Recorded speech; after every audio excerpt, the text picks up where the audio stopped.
Nandito kami sa Amazon ng Bangladesh. Yan, sa Mongla, Amazon Forest.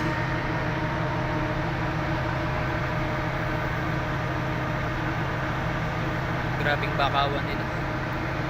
Halo-halo din yung mga nakatubong puno rito. May buko, may bakawan, klase ng prutas.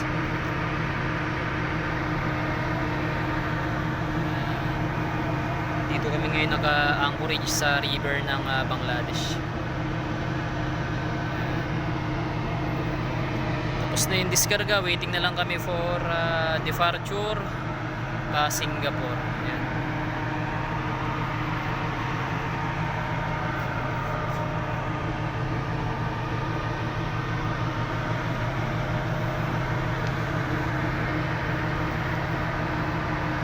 Itong forest nila na to malawak din to.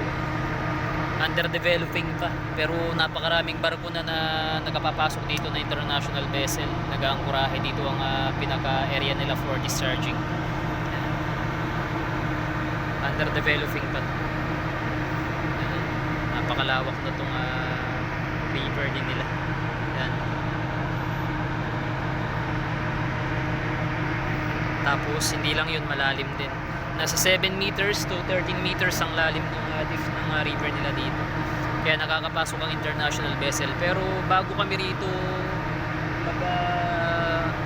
underway o mag-anchorage, nagbabawas muna kami sa Qutubdia, Bangladesh. After Qutubdia, Bangladesh, doon naman kami sa Alpha, Bangladesh. Yun yung second na discharging area namin. And then after last dito na. Para yung draft ng barko tumaas. Yan.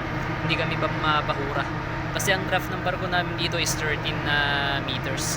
Ngayon, yung pinakamalalim na high tide na to at saka yung pinakamalalim na depth ng river na to is 13 meters. Kaya kailangan magbawas kami kasi lumog kami ng natitira na draft namin is nasa 4 to 5 meters. Yan. Kaya tatlong diskarga yung nangyayari dito. Ito yung pinakalas. Pag konti na lang yung kargada, nakapapasok ng mga international vessel dito. Yan, yung mga malalaking barko, lalo na yung malalalim ang draft. Yan. Ganda rito. Na marerelax ka talaga sa kanilang tanawin. Forest view. Hindi lang masyadong mag-clear kasi against the light yan.